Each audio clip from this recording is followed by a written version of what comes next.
A primeira tese institucional do MP de São Paulo está relacionada ao processo penal. Ela diz: réu preso, falta de requisição, nulidade relativa. Rogério, eu não entendi essa tese do MP.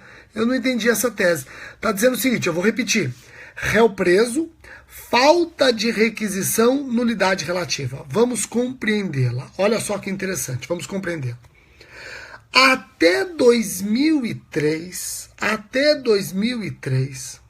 o CPP não exigia citação de réu preso. A partir de 2003, o CPP passou a exigir citação e requisição de réu preso. Citação e requisição de réu preso.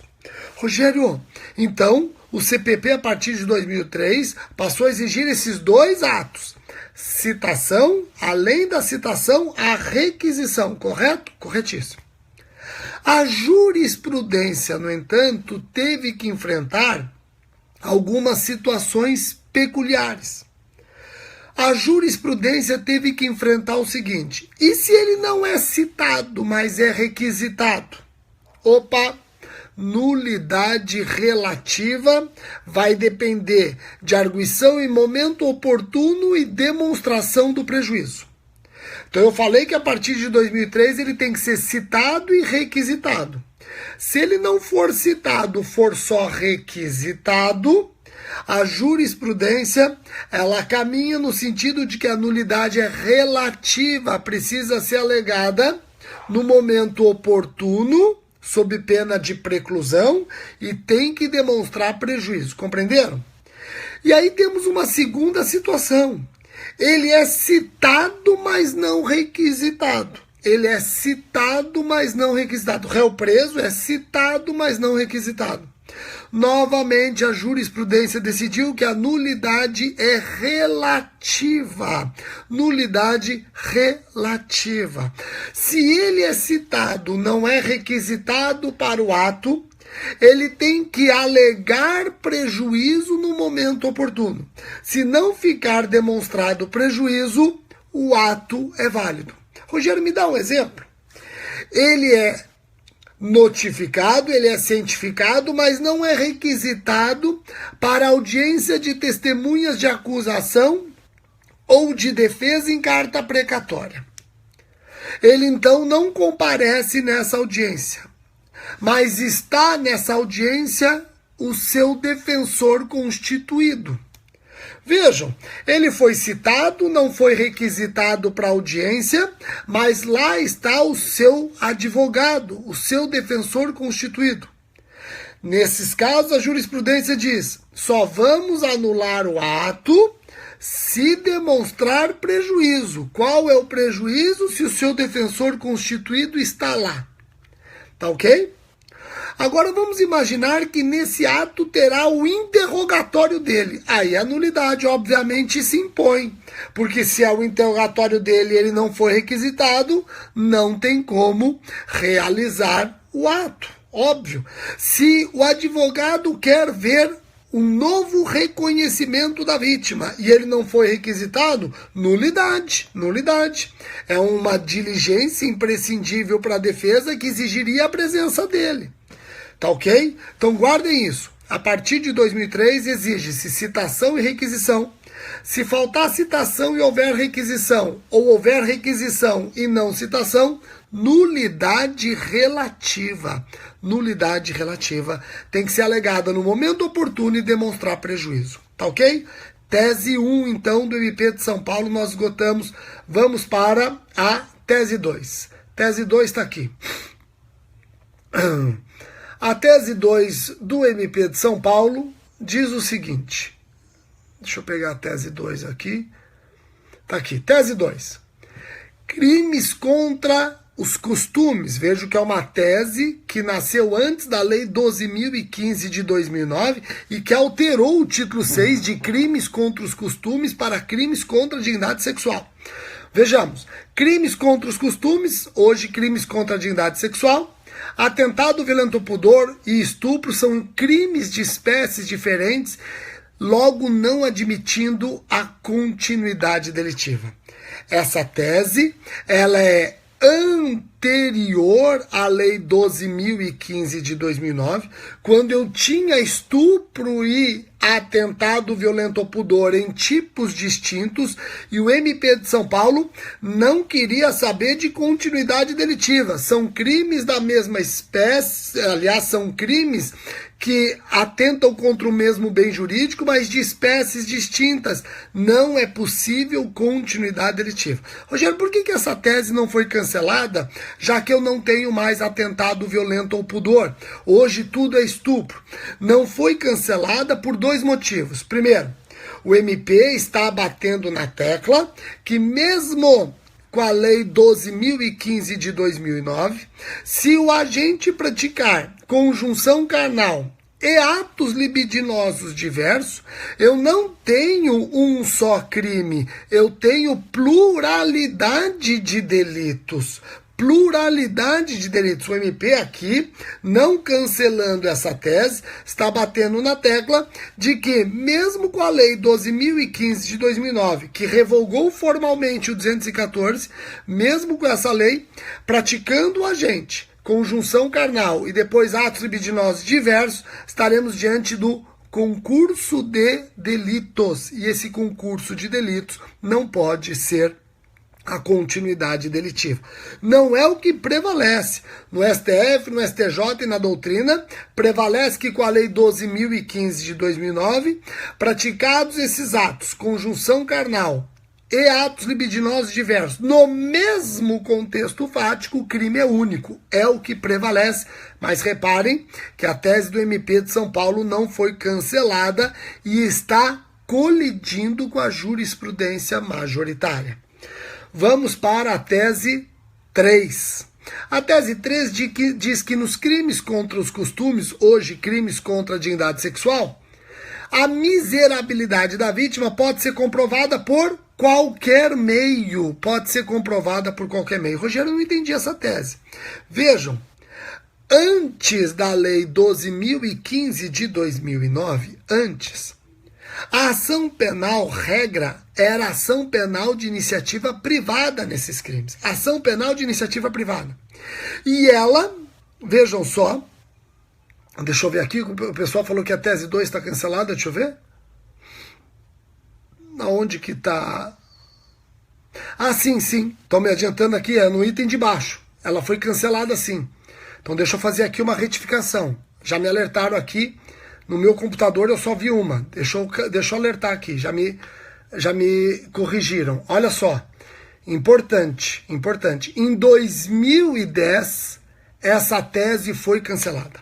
Então ainda bem que me avisaram porque eu tenho aqui, no meu computador, não aparece como cancelada, mas entrando dentro da tese eu estou vendo. Me alertaram bem, então eu retifico, preste atenção. A tese 2 foi cancelada. Se foi cancelada, melhor para nós. Se foi cancelada, melhor para nós. Por quê? Significa que o MP de São Paulo está falando a mesma língua da maioria da doutrina e dos tribunais superiores. Tá ok? Então, vamos aqui retificar. A tese 2, agora que eu puxei a tese, eu vejo que tem um detalhe embaixo, ela foi cancelada dia 23 de junho de 2010, e sendo cancelada, ao que tudo indica, fala a mesma língua do STF, a mesma língua do STJ e a mesma língua da doutrina majoritária. Obrigado pelo alerta. No meu computador eu estava vendo um item e vocês me alertaram o item de baixo. Ótimo. Podemos prosseguir?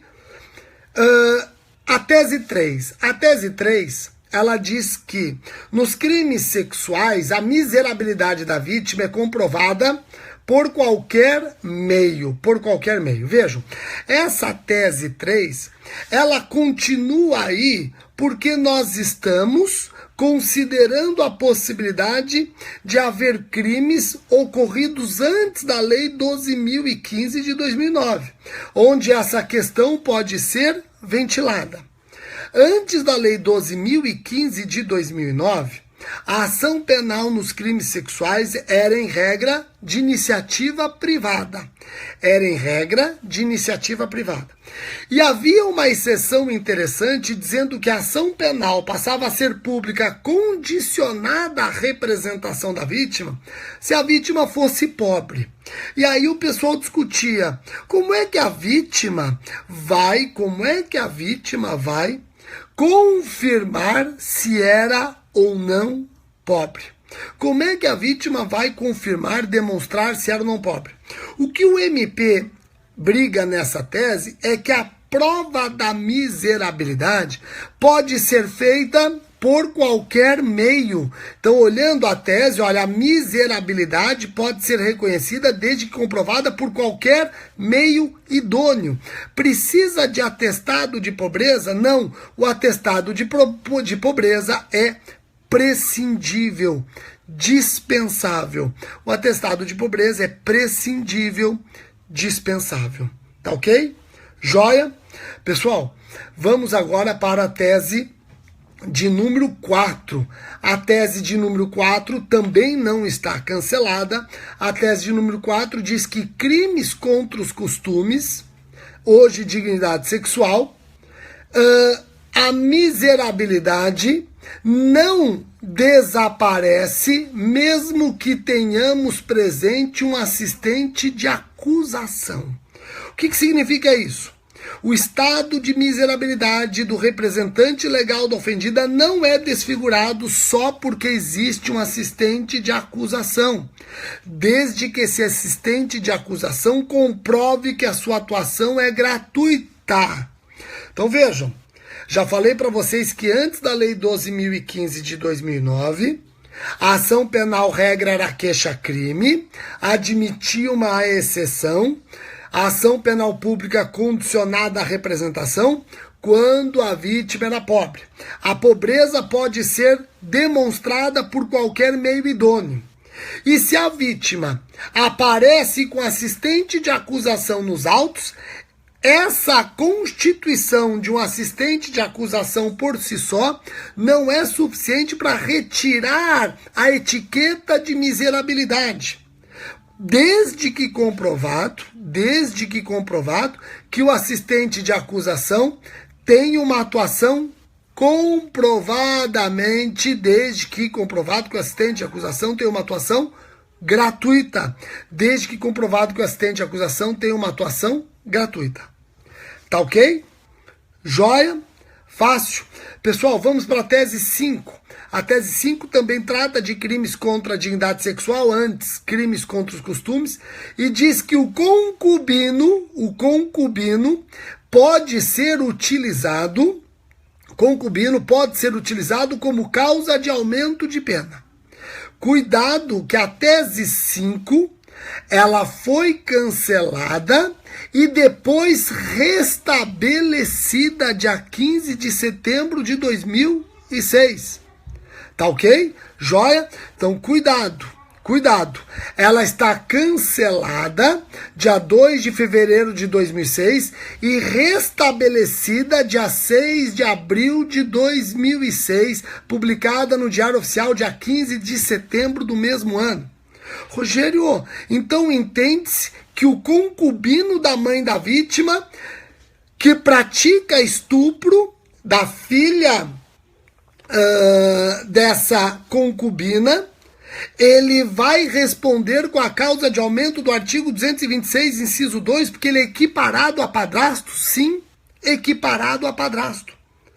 Tá ok? Então veja, o concubino da mãe da vítima é equiparado a padrasto. Rogério, o MP não está exagerando dizer que o concubino da mãe da vítima é equiparado a padrasto? Veja, você não pode esquecer que o artigo 226, inciso 2, elenca apenas um rol exemplificativo de pessoas que merecem uma causa de aumento de pena. O artigo 226, inciso 2, ele termina dizendo, ou por qualquer outro título tem autoridade sobre ela. Ou por qualquer outro título tem autoridade sobre ela. Então, quando se diz que o concubino da mãe da vítima equipara-se a padrasto, é porque sabe-se que o artigo 226, inciso 2, apresenta o rol meramente exemplificativo. Meramente exemplificativo. O concubino da mãe da vítima exerce de qualquer forma a autoridade sobre ela, merece a causa de aumento do artigo 226, inciso 2. Tá ok? Rogério, isso não seria analogia? Não. O artigo 226, inciso 2, ele permite interpretação analógica, que não se confunde com analogia. Tá ok? Legal? Pessoal, repito, vejam se o documento que vocês estão olhando está igual ao meu. No meu documento, diz que a tese número 5 foi cancelada dia 2 de fevereiro de 2006, porém restabelecida dia 6 de abril do mesmo ano. Vejam, a tese número 5 foi cancelada dia 2 de fevereiro de 2006, mas restabelecida dia 6 de abril de 2006. Tá ok? O documento de vocês está igual ao meu, exato? Joia? Estão confirmando aqui que está tudo ok. Posso dar sequência? Posso dar sequência? Então vamos lá. Dando sequência. Vamos para a tese número 6. A tese número 6 diz o seguinte: furto privilegiado, pequeno valor, ausência de prejuízo. Vejam, aqui é interessante. Muitas teses da defesa, não raras vezes o advogado ou o defensor público briga para que, recuperando a vítima a coisa furtada, sendo agente primário, é possível aplicar a figura do furto privilegiado. Então eu vou repetir, nós vamos encontrar algumas teses, deixa eu ver aqui, senão... Eu vou repetir porque travou no Periscope. Eu vi que travou no Periscope. Não precisa escrever que travou, porque eu vi que travou no Periscope. Não precisa escrever, eu vou repetir. A tese número 6 diz que o furto privilegiado não deve ser reconhecido só porque não há ausência, só porque não há prejuízo para a vítima. Dizia eu que muitos advogados e defensoria pública, defendiam a tese de que se a vítima recuperasse a coisa furtada e o agente fosse primário, era possível aplicar o privilégio. Se a vítima recuperasse a coisa furtada intacta e o agente fosse primário, dava para aplicar o privilégio, porque a ausência de prejuízo equivale a pequeno valor da coisa.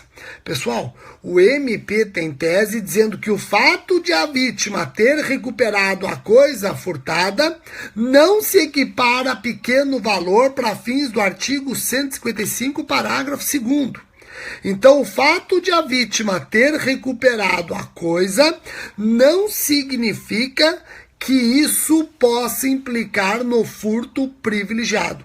A ausência de prejuízo não se equipara a pequeno valor para fins do artigo 155, parágrafo 2º. Se alguém subtraiu o meu carro, eu recupero o meu carro e o furtador é primário, eu não posso entender que é possível o privilégio nesse caso, porque o carro não é de pequeno valor. Rogério, mas você não teve prejuízo algum. Não se equipara a pequeno valor da coisa? Não. A ausência de prejuízo não se equivale a pequeno valor da coisa subtraída. Compreenderam? Joia? Fácil. Camila, compreendeu isso? Camila Vitor, compreendeu? Ela diz aqui que a tese que tinha mais dúvida, compreendeu? Joia? Bom, vamos dar sequência. A tese número 7, ela foi cancelada e, obviamente, tinha que ser cancelada. Ela diz que no recurso exclusivo da acusação não é possível reformácio in melius. Em recurso exclusivo do MP, não é possível reformácio in melius. Claro que essa tese foi cancelada. Sabemos que os tribunais admitem tranquilamente a reformácio in melius.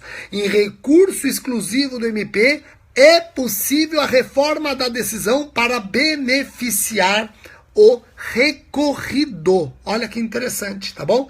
Então a tese foi cancelada dia 20, na verdade ela foi cancelada dia 20 de agosto de 2005. Então a tese 7, vocês não se preocupem com ela, ela foi cancelada, então o MP admite em recurso exclusivo seu, reformácio e Melius.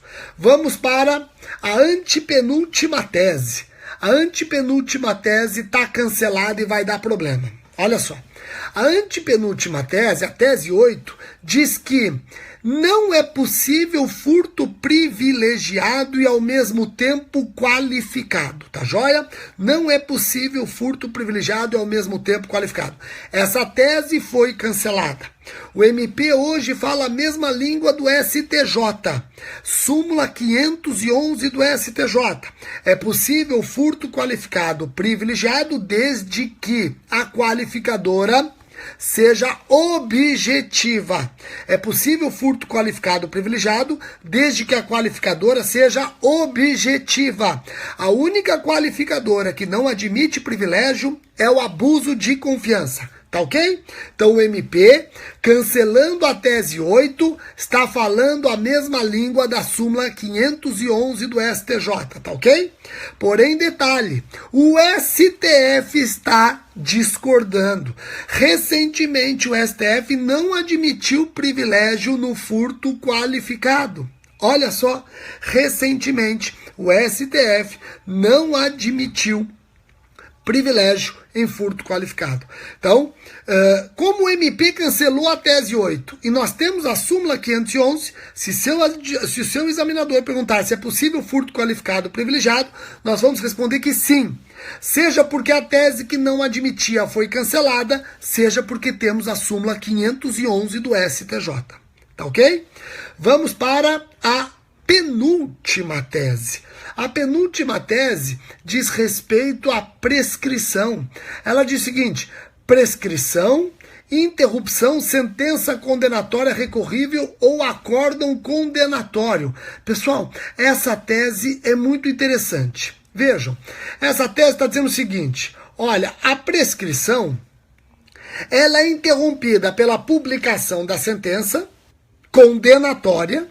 A prescrição é interrompida no primeiro momento pela publicação da sentença condenatória. Se essa sentença for absolutória, ela não interrompe a prescrição. Quem vai interromper a prescrição? O que vai interromper a prescrição? É a reforma da absolvição, que é o acórdão condenatório. Compreenderam? Então a tese diz o seguinte: ó, a sentença condenatória recorrível interrompe a prescrição.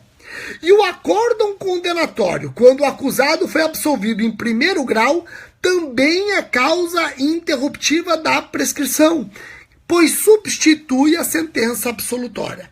Prestem atenção. Então, eu fui condenado em primeiro grau, interrompe a prescrição. Eu fui absolvido em primeiro grau. E, diante do recurso da acusação, o tribunal reforma a absolvição e eu sou condenado.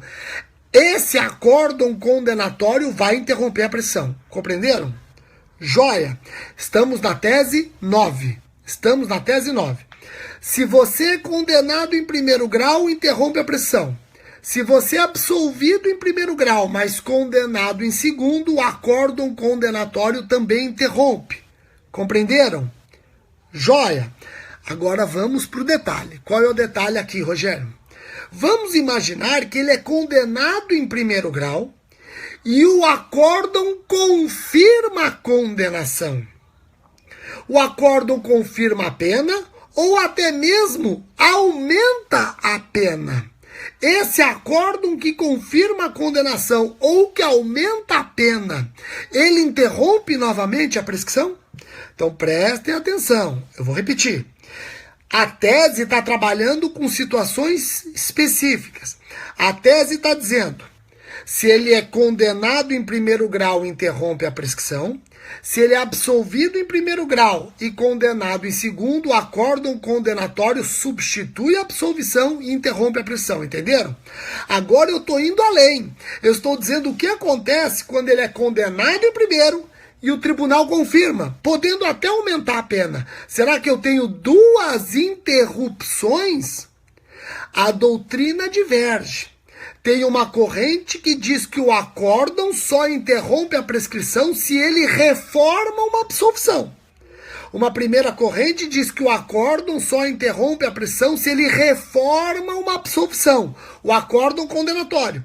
Uma segunda corrente entende que o acórdão confirmatório, que confirma a condenação, inclusive aumentando pena, também interromperia.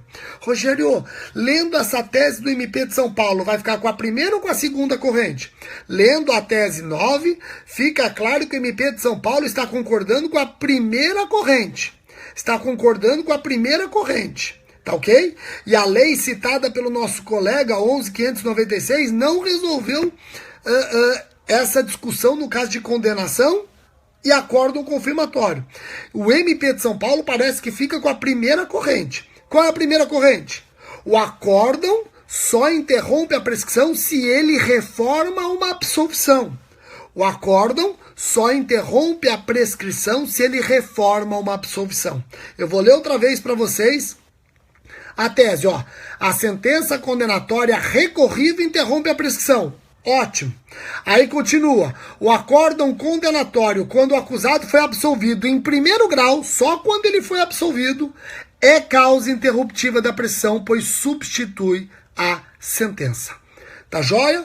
Vamos para a última tese. A última tese é uma tese tranquila, que diz que no crime de falso testemunho, o advogado pode figurar como partícipe induzindo ou instigando a testemunha mendaz. Aqui é interessante, porque adotando-se a teoria do domínio do fato, tem gente que diz que o advogado, mais do que mero partícipe, seria um autor funcional. Então teríamos aqui uma coautoria funcional. Dentro da autoria do fato, dentro da teoria do domínio do fato, o advogado mais do que partícipe seria um coautor. Rogério, coautor em crime de mão própria seria um caso excepcional de coautoria em crime de mão própria. Aliás, se você adotar a teoria do domínio do fato, esqueça essa história de crime de mão própria. Se você adotar a teoria do domínio do fato, eu só vou ter crime comum e crime próprio. Esqueça essa história de crime de mão própria. Tá ok? Então nós falamos das 10 primeiras teses do MP de São Paulo.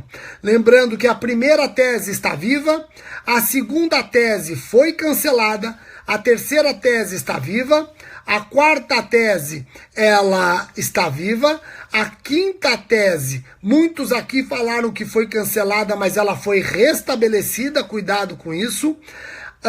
A sexta tese está viva, a sétima tese ela foi cancelada, a oitava tese também foi cancelada, a nona tese existe e a tese 10 também existe, tá ok? Pessoal, então nós falamos das 10 primeiras teses. Eu volto com as outras 10 e por aí vai até nós esgotarmos isso aqui. Gostaram? Podemos continuar com esse ritmo, tudo ok? O que vocês acharam? Deixem aqui a impressão para eu saber se eu posso manter esse ritmo ou não. Podemos manter esse ritmo, mesmo aqueles que não estão prestando MP de São Paulo. Eu acho que isso vai ser muito útil. Eu acho que vai ser muito útil. Fora que é uma coisa dinâmica. Eu estou até vendo aqui o horário, que horas são? Pessoal, nós estamos a 35 minutos aqui e passou voando. Tá bom? Eu agradeço a atenção de todos. Até às 11h59 do dia de hoje, o meu penal geral tá com mega desconto na editora Juspódio, hein? Até às 23h59 de hoje, o meu penal geral tá com mega desconto. Galera, um abraço para todos. Tchau, tchau.